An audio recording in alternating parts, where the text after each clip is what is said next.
नमस्कार, मैं विक्रांत यादव। आप देख रहे हैं भारत भास्कर न्यूज़। अम्बेडकर नगर जिले के जलालपुर तहसील क्षेत्र का एक ऐसा मामले सामने आया, झोला छाप डॉक्टर ने 15 वर्षीय एक भारत नाम के युवक की ज़िंदगी बर्बाद कर दी। हालांकि पीड़ित परिवार ने इस संबंध में कोतवाली जलालपुर में शिकायत किया और शिकायत के आधार पर पुलिस ने मुकदमा दर्ज कर झोला छाप डॉक्टर को गिरफ्तार कर 2 दिन तक थाने में बैठाया रखा और बाद में छोड़ दिया गया। कार्रवाई न होता देख पीड़ित का पूरा परिवार मुख्य चिकित्सा अधिकारी के पास पहुंचे और लिखित तौर पर पूरी घटना को बताते हुए वर्तिका न्यूरो क्लिनिक के सर्जन डॉक्टर राघवेंद्र पर भी आरोप लगाते हुए सवालिया निशान खड़ा किया कि पीड़ित परिवार का कहना है कि वर्तिका न्यूरो क्लिनिक के सर्जन द्वारा झोला छाप डॉक्टर के कहने पर दवा तो की गई और उसके बाद दवा का पर्चा फाड़कर फेंक दिया गया। झोला छाप डॉक्टर सुई लगा दिया था, पेट में दर्द था, इसलिए से आए कहीं दवा लेने, बोल रहा था सुई से नहीं, दवा से नहीं होगा, सुई लगाना पड़ेगा। तो 2-3 इसके बाद सुई लगाया, इतना फूल गया था, दोनों बगल फूल गया था और लैट्रिन बाथरूम बंद होने लगा और पैर भचकने लगा। शाम तक एकदम पैर काम नहीं कर रहा था। फिर क्या हुआ? फिर उसके पहले गए थे उसके पास, बोल रहा था कि नमक पानी से धुल लो, किसी से कहना मत, सब ठीक हो जाएगा। फिर दवा कराने लगा। फिर वो दवा कराने लगा। कहाँ दवा कराने लगा? यहीं अकबरपुर। अच्छा। वो डॉक्टर झोला छाप डॉक्टर और यहाँ का डॉक्टर समझ लिए आपसे में, और डॉक्टर बोल रहा था झोला छाप ये पैर ठीक नहीं होगा, और यहाँ का डॉक्टर हम लोग को बताया भी नहीं। यहाँ कहाँ कौन किसके यहाँ? रघुवीर का पर्चा है यहाँ पर, दिखाएं? नहीं और ठीक।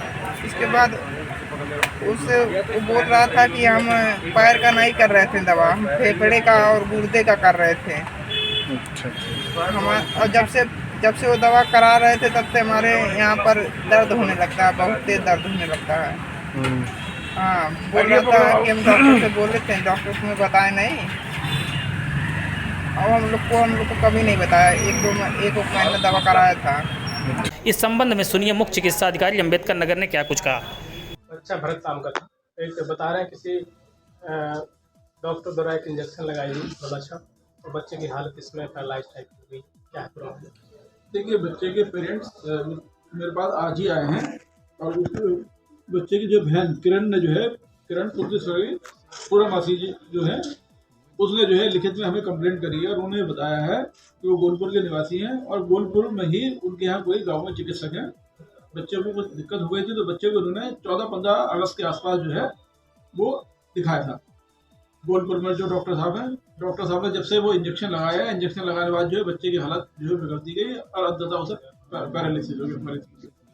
उसके बाद जो है डॉक्टर ने ही जो है 21 तारीख को जो है 21 अगस्त को जो है वो जो वर्तिका न्यूरो क्लिनिक है, डॉक्टर साहब बैठते हैं, न्यूरो सर्जन सब्जेक्ट स्पेशलिस्ट हैं, उनको दिखाया गया और उनके द्वारा जो है लगातार इसका इलाज किया जा रहा था। इलाज से जो है कोई विशेष आराम नहीं हुआ और बच्चा अभी भी चारपाई पे है, चल फिर नहीं पा रहा है।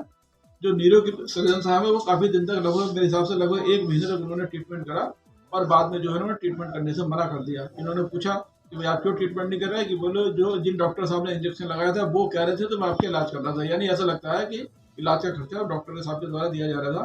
और फिर 18 तारीख को जो है वो वर्तिका क्लिनिक ने देखने से इनकार कर दिया, इनके पर्चे को फाड़ दिए और इन्हें बाहर भगा दिया, जैसे कि इनका कहना है। उसके बाद जो है इन्होंने पुलिस में प्रथम सूचना रिपोर्ट दर्ज कराई है। प्रथम सूचना रिपोर्ट की कॉपी मेरे पास है और इनका ये भी कहना है लिखित शिकायत में कि साहब पुलिस ने जो है व्यक्ति को पकड़ भी लिया था, पकड़ने के बाद जो है 3 दिनों से अपने हवालात में बंद रखा और हवालात में बंद रखने के बाद जो है उसे छोड़ दिया। पुलिस का कहना है कि इस विषय में जो हम जांच कर रहे हैं और जांच करने के बाद जो है अग्रिम कर रहे हैं। सर जानकारी मिल रही है वो डॉक्टरी इसमें बंद हो गई है और वहाँ से डॉक्टर तो अब इस विषय में मुझे ये कहना है कि चूंकि ये शिकायत मुझे आज मिली है तो सबसे पहले तो हम डॉक्टर साहब की जांच करवाएंगे वेदर वो वहाँ पे जांच क्लिनिक कर रहे हैं या नहीं कर रहे हैं, और अगर वो क्लिनिक कर रहे हैं तो फिर जो है वो किस विधा के डॉक्टर हैं, कोई मान्यता डॉक्टर हैं या नहीं। एक जाँच के हमने आदेश जो है चिकित्सा अधीक्षक जलालपुर को दिए हैं चूँकि जलालपुर का मामला है, और दूसरा पत्र जो है वर्तिका न्यूरो क्लिनिक के पास हम भेज रहे हैं। हम उससे ये जानना चाह रहे हैं कि आपके पास मरीज कब आया था, उसके बाद आपने उसे क्या ट्रीटमेंट करा और आपके हिसाब से मरीज को जो डैमेज हुआ, नुकसान हुआ, जो क्षति पहुंची वो किस कारण पहुंची। तो जो डॉक्टर साहब की रिपोर्ट आ जाएगी, दोनों रिपोर्ट हमारे पास कंबाइन हो जाएंगी, फिर हम इसमें जो फर्दर पुलिस से भी हम बात करेंगे और तब एक जो है ठोस कार्रवाई की जाएगी, कोशिश की जाएगी ना बिल्कुल न्याय मिले। पेशेंट से मैंने कहा है कि आप फिलहाल जिला अस्पताल में दिखा दीजिए, जिला अस्पताल वाले जो इलाज कर सकते हैं वो करेंगे, और अगर वो कहते हैं कि साहब इस बीमारी का इलाज यहाँ पे नहीं है तो लखनऊ में KGMC में या PGI में जहाँ भी इलाज की आवश्यकता होगी हम पेशेंट को वहाँ रिफर कर देंगे और वहाँ के डॉक्टरों से हम बात भी करेंगे और मरीज की पूरी मदद करेंगे। क्या इस संबंध में पुलिस से आपकी बात हुई सर? नहीं, अभी पुलिस से बात नहीं हुई। पहले हम खुद अपनी इंटरनल जांच करवा लें, हम डॉक्टर साहब से बात कर लें, बच्चे का क्लिनिक वालों से हम पत्र भेज के उनसे पूरी रिपोर्ट लेंगे और हम अपने चिकित्सा अधिकारी से जांच करा रहे हैं। चिकित्सा अधीक्षक से जब दोनों रिपोर्ट हमारे पास आ जाएंगी तब हम पुलिस से बात करेंगे कि इस मामले में किस धारा में FIR होनी चाहिए थी और किस धारा में FIR हुई है ना, तभी ये पता। सर क्या इसके पहले मरीज के परिवार द्वारा आप तक शिकायत की गई थी? नहीं, इससे पहले कभी शिकायत नहीं की हुई। अभी 1 घंटे पहले ही मेरे संज्ञान में मामला है, व्यक्तिगत रूप से उसकी बहन आई थी और मैंने तुरंत ही संज्ञान लिया। धन्यवाद।